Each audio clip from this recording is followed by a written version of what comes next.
सहभागी व्हा, कारण प्रत्येकाला एक दिवस जायचं आहे. प्रत्येक माणसाने हा विचार करून जर जीवन जगलं ना, आपलं मरण एक दिवस निश्चित आहे. मग तो श्रीमंत असो किंवा गरीब असो, कितीही श्रीमंत असला ना माणूस, तरी मृत्यू हा कोणी विकत घेऊ शकत नाही. प्रत्येकाला एक दिवस जायचंय गड्या. मग कशाला भांडण, कशाला तंटे करत बसायचे नाही का? प्रत्येकासोबत गोड बोलायचं, प्रत्येकाच्या सुख दुःखामध्ये आपण सहभागी झालं पाहिजे.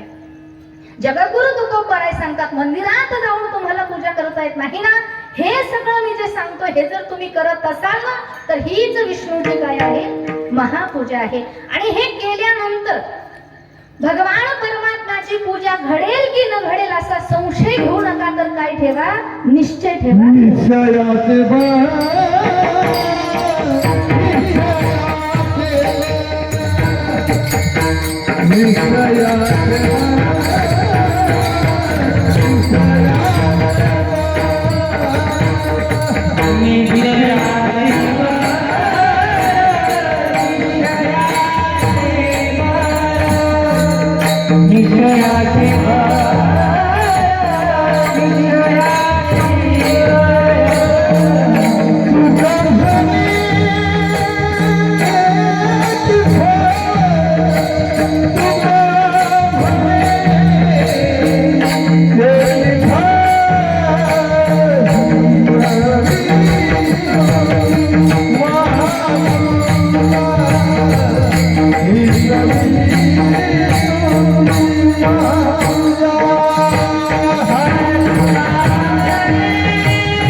परवा संध्याकाळी कोणी म्हणणार नाही तुम्हाला टाळी वाजवा, नाही का? तुकोबाराय सांगतायत की हे तीनही चरणामध्ये मी जे सांगितलं, हे केल्यानंतर भगवंताची पूजा घडतेच का, याच्यावर तुम्ही संशय मात्र अजिबात घेऊ नका. कारण संशय ही फार घातक ठरतो. का 2 मिनिटांमध्ये सांगून जाईल मी तुम्हाला. संशय जर जीवनामध्ये असेल तर तो संशय किती घात करतो. मग तो संशय परमार्थामध्ये जरी असेल तरी घात आहे, आणि संशय प्रपंचामध्ये जरी असेल तरी तो घातच करतो. संशय किती घात करतो, किती नुकसान करतो, यासाठी एक प्रसिद्ध उदाहरण आहे. एक 2 मित्र वस्तीवरून गावाकडे येत असताना अंधार पडलेला होता आणि पायी पायी ते प्रवास करत होते. आणि पायी पायी गावाकडे येत असताना, ग्रामीण मधला भाग आहे, आणि पायी पायी येत असताना पांगणच्या रस्त्याने येत असताना दोघां मित्रांपैकी एकाचा भरला पाय. आता चलता चलता गावाजवळचा रस्ता आहे, अंधार पडलेला आहे, नाही का, ग्रामीण भाग आहे, तो चालता चालता त्याचा भरला बुवा पाय. मग आता एका मित्राचा पाय भरला, त्याने दुसऱ्याला सांगितलं माझा पाय भरला म्हणे, ती बाटली बाजूला नको रे, पाय भरला म्हणे माझा, आता काय करू. दुसऱ्यानं, तुम्ही इकडे बघा, दुसऱ्यानं सांगितलं अरे भरू दे, आता गाव जवळ आलंय, गावात जवळ जाऊ आणि पाणी घेऊ आणि तो पाय धुवून काढू. पण याला काय आला, संशय आला की आता हा पाय भरला पण येऊन नेमका कशाने भरला, असं काय आला, संशय आला. मग आता पायाला थोडी कळतोय तो कशाने भरला, मग पाय कशाने भरला हे पायासाठी त्याने हात लावला. आता हातही भरला, तो मित्राला सांगतो अरे आता हातही भरला. मित्राने सांगितलं अरे भरू दे, आता गाव जवळ आलंय, उजेडात जाऊ पाणी घेऊ आणि हात आणि पाय भरलेला धुवून काढू. पण तो म्हणला आता हा हात कशाने भरला असं. आता मला सांगा, जे पायाला कळलं नाही त्या हाताला कळणार आहे का, नाही. पण त्याला काय आला, संशय आला की आता हा हात कशाने भरला असेल. मग तो हात कशाने भरला असेल पायासाठी त्याने नाकाला लावला. आणि आता मात्र कळलं त्याला कशाने भरला. तुम्हालाही कळलं ना, कळलं आता कशाने भरला. तो पायाला होती ती घाण, कुठे होती, पायाला ती घाण होती. पायाची घाण हाताला आली, कशामुळे, हा संशयामुळे. पायाची घाण हाताला आली संशयामुळे, हाताची घाण नाकापर्यंत गेली, कशामुळे, संशयामुळे. मग हा संशय एवढा घातक आहे. म्हणून परमार्थामध्येही एखाद्या अभंगाचं वाक्य जरी आपल्याला नाही कळालं आणि आपल्याला कुठंच काही कळत, तुकाराम महाराजांचे जे अभंग आहेत ना, त्याचा खरा भाव, खरा अर्थ फक्त तुकोबाराय सांगू शकतात, दुसरं कोणी सांगू शकणार नाही. पण आपल्या आपल्या बुद्धीनुसार, आपल्या गुरूंकडून जे काही आपल्याला ज्ञान मिळालेलं आहे त्यानुसार आपण त्याच्यावर बोलण्याचा प्रयत्न करत असतो. मग संतांच्या वाक्यावर विश्वास घ्यायचा, ठेवायचा, त्या ठिकाणी संशय घ्यायचा नाही. संतांच्या वाक्यावर फक्त विश्वास ठेवायचा. आणि विश्वास जर असेल तर तुकोबाराय सांगतात, निश्चयाचे बळ तुका म्हणे त्याची फळ. जर त्याच्यावर तुमचा निश्चय असेल आणि तुम्ही जर विश्वासानं श्रद्धेनं जर परमार्थ करत असाल तर त्याचं योग्य असं फळ तुमच्या पदरात पडल्याशिवाय राहणार नाही. अनेक वेळा साधू संतांनी आपल्याला सांगितलंय, अनेक मार्गाने सांगितलंय, कधी हात जोडून सांगितलंय, कधी पाया पडून, नाही का, लागून या पाया, हात जोडून पाया पडून सांगितलं तरी समाजाने ऐकलं नाही. वेळ प्रसंगी तुकोबारायांनी करोनी सायास शिकविती, सायास करून सांगून सिद्धांत दृष्टांत देऊन आपल्याला शिकवण्याचा प्रयत्न केला तरी सुद्धा समाजाने ऐकलं नाही. मग मात्र संतांनाही वेळे प्रसंगी कठोर शब्द सुद्धा संत महात्म्यांनी वापरलेले आहेत. पहा, नाथ बाबांचा हरिपाठ जर आपण पाहिला ना उघडून, अतिशय कठोर शब्दामध्ये वाक्य बोललेले आहेत नाथ बाबा. किती सांगू तरी न ऐकती, पुढे शेंदळीचे रडतील, किंवा काय माये गेली.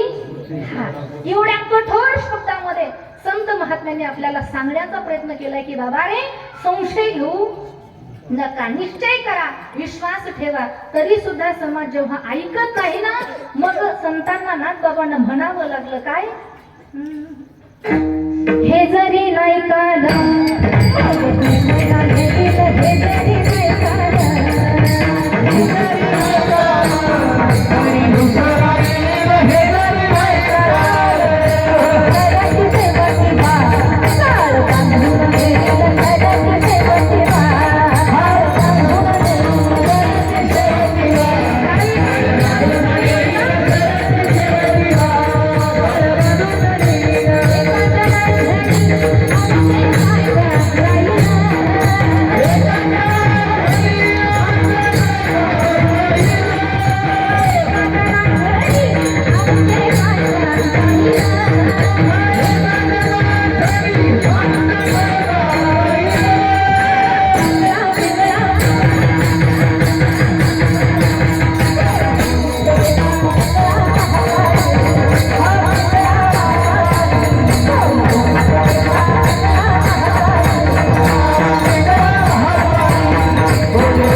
करायचे पहा.